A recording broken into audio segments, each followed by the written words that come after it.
Bonjour et bienvenue pour cette nouvelle plongée approfondie. Aujourd'hui, on part sur un sujet en apparence très local, mais qui touche en fait à des mécanismes de survie super universels. C'est ça, oui, bonjour. Des mécanismes de psychologie humaine et même de résilience collective. Ouais, exactement. L'objectif d'aujourd'hui, c'est d'analyser un article fascinant. Il est issu de la publication Le Croisic Sport Actu et il date d'autour du 7 mars 2026. Un compte-rendu très détaillé d'ailleurs. Bah oui, très dense, et le sujet central, c'est un stage de self-défense très spécifique, un stage organisé dans la commune du Croisic exclusivement pour les femmes et les adolescentes. Et ce qui est captivant, c'est que ça dépasse très largement le simple fait divers sportif. Ah, totalement, on est vraiment sur la gestion du stress et l'autonomie personnelle. Pour donner une image, j'aime bien comparer l'esprit humain face au danger à un ordinateur qui plante. C'est une bonne analogie, ouais. Tu vois le fameux effet de surprise où on reste sans réaction. L'écran bleu du cerveau, en gros. Le fameux figement, oui. La sidération. Voilà. Et ce document, il nous montre concrètement comment on peut installer une sorte de logiciel d'urgence dans la tête des gens. Et ça, en seulement 2h30. C'est là tout l'enjeu.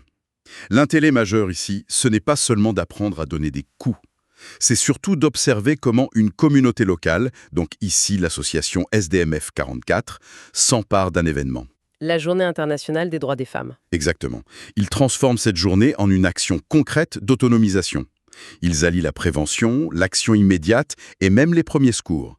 Comprendre pourquoi ces informations sont cruciales au quotidien pour n'importe qui. Tout à fait. Bon, alors, entrons dans le vif du sujet. Partie 1, le cadre et l'accessibilité. Comment on brise la barrière de l'entrée? Et la barrière est souvent haute dans ce domaine. Très haute. L'article mentionne que le stage s'est déroulé au gymnase Gabriel Gouraud. Un samedi, Un samedi, oui. Ça a attiré 22 participantes de différentes générations. Il y avait des adultes et des adolescentes. ce mélange générationnel est déjà un point fort en soi. Ouais, c'est clair. Mais moi, ce que je veux vraiment mettre en avant, c'est le côté ultra accessible du truc. Les tarifs. Bah oui. 20 € pour les adultes et 10 € pour les ados.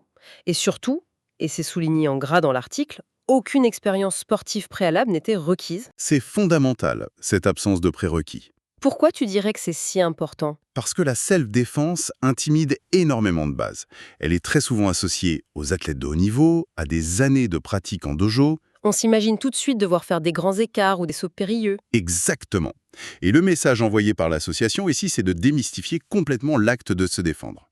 Ce n'est pas former des ceintures noires en une après-midi. Ce serait dangereux d'ailleurs de croire ça. Bien sûr, ça donnerait une fausse illusion de sécurité. L'article utilise une expression bien plus juste. Il parle de développer une boîte à outils. Une boîte à outils mentale et physique. Voilà, c'est le concept central. On donne des clés de base à des personnes qui se pensaient peut-être exclues de cette sphère de la sécurité personnelle juste par manque de conditions physiques. C'est super intéressant cette approche. Et ça nous amène directement à la discipline qui a été choisie pour ce stage. Le penchak silat. C'est là que ça devient vraiment intéressant. L'article décrit le penchak silat comme un art martial d'origine indonésienne et malaisienne. Oui, si c'est une discipline très spécifique. Le professeur principal enseigne ça toutes les semaines dans l'association. Mais ce qui est fou, c'est la méthode pédagogique qu'il a utilisée pour ce stage de découverte. Il n'a pas fait ça tout seul. Non, il a amené ses propres élèves réguliers pour jouer les agresseurs. Et c'est un choix redoutablement efficace. Sur le papier, ça peut paraître super intimidant quand même, se retrouver novice face à des élèves entraînés qui te foncent dessus. Ça l'est, mais il faut décortiquer le pourquoi de cette méthode.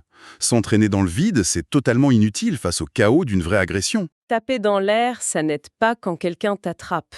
Exactement. La présence de ces élèves pour simuler des conditions réelles, tout en gardant un cadre sécurisé bien sûr, ça permet au cerveau de faire une association vitale. Laquelle? L'association entre la montée de stress et une réponse motrice. C'est l'inoculation au stress. Donc on apprend au corps à bouger même quand il est terrifié. C'est exactement ça. Et si on regarde les techniques abordées dans l'article, elles sont choisies pour ça. La source liste des choses très concrètes. Se libérer de saisie, parer à un étranglement, Réagir à une poussée, les bases de la défense au sol. que des trucs très directs. Oui, parce qu'elles sont volontairement simples.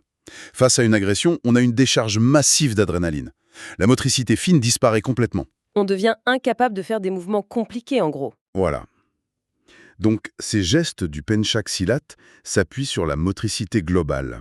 Des mouvements instinctifs qui sont reproductibles même sous l'effet d'une panique totale. Bon, Décortiquons ça encore un peu, parce que la suite du compte-rendu opère une transition vraiment surprenante. La partie sur les secours. Ouais, le stage ne s'est pas du tout arrêté à la bagarre. Et c'est ce qui rend cette initiative exceptionnelle. Un pompier professionnel qui s'appelle Sylvain a pris le relais. Il est aussi adhérent à l'association. C'est une synergie vitale qui est mise en lumière ici. C'est-à-dire, La différence entre la survie immédiate, donc la self-défense pure, et la survie post-incident, donc les premiers secours. l'article détaille d'ailleurs des scénarios assez sombres abordés par ce pompier. C'est très pragmatique. Il parle de réagir face à une personne blessée de façon générale, mais aussi de traiter une coupure, gérer une plaie par arme blanche. Ou en bras cassés, oui. Un bras cassé, des coups de couteau.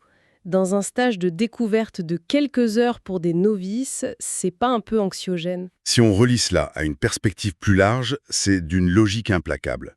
Ça montre une compréhension holistique du danger. Dans le sens où l'agression ne s'arrête pas quand l'agresseur s'enfuit. Exactement. L'enseignement traditionnel oublie souvent qu'une altercation physique, ça génère des dégâts. Intégrer la pose d'un pansement compressif ou la gestion d'une hémorragie, c'est assumer la réalité de la violence urbaine. On passe vraiment d'une posture de victime potentielle à celle de premier répondant, en fait. C'est un changement de paradigme complet pour ces 22 femmes. Et ça se ressent énormément au niveau psychologique, c'est l'autre grand volet de ce compte-rendu. L'impact psychologique, oui. La peur, la surprise. L'article partage un témoignage vraiment poignant, celui d'une participante prénommée Nanou. Un témoignage très représentatif de l'état d'esprit général. Elle souligne un sentiment grandissant d'insécurité. Elle dit que c'est surtout dans les grandes villes, mais aussi un peu partout désormais. C'est un ressenti sociétal très fort. Mais ce qui m'a frappé, c'est quand elle décrit sa plus grande peur. Ce n'est pas tant la douleur physique, c'est la peur terrible de rester sans réaction. De rester figé. Elle dit texto, on n'a pas le temps d'avoir peur ou de réfléchir. Ce qui est fascinant ici, c'est l'analyse clinique qu'on peut faire de ces mots. Nanou décrit la sidération dont on parlait au début. Le bug de l'ordinateur. Voilà. Le stage vise très précisément à transformer ce figement naturel en des réflexes presque instinctifs. Pour que le corps agisse avant même que le cerveau conscient n'ait le temps de paniquer. C'est ça. Et le fait qu'il y ait une telle demande pour ça n'est pas anodin. La source précise bien qu'il s'agit de la 3e édition de cet événement. Déjà la 3e. Ça prouve un réel besoin communautaire. Les gens ne veulent plus rester passifs. Ils veulent construire une solidarité concrète face à cette insécurité ressentie. Et s'entraîner ensemble, chuter ensemble sur les tapis, ça crée forcément du lien. Ça brise l'isolement face à la peur. C'est très puissant. Du coup, on en vient naturellement à l'avenir de cette initiative. L'association ne compte pas s'arrêter là.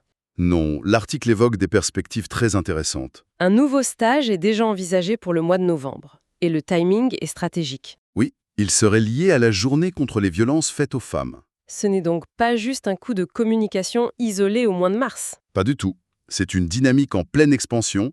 Ça démontre une vision à long terme de l'association SDMF 44. Et la source mentionne même que ce futur rendez-vous pourrait s'étendre à d'autres communes intéressées, au-delà du Croisic. C'est la réplicabilité du modèle.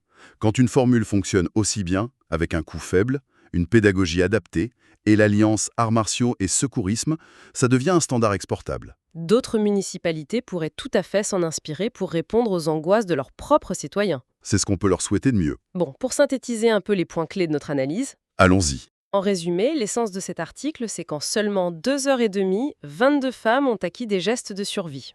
Du penchak silat et du secourisme tactique. Elles ont appris à dompter la surprise foudroyante de l'agression. Elles ont apprivoisé l'adrénaline. Et elles ont renforcé leur confiance en elles au sein d'un groupe extrêmement solidaire. C'est exactement pourquoi cette histoire locale résonne de manière si universelle. C'est la preuve que la préparation n'est pas réservée à une élite. La préparation mentale et physique appartient à tout le monde.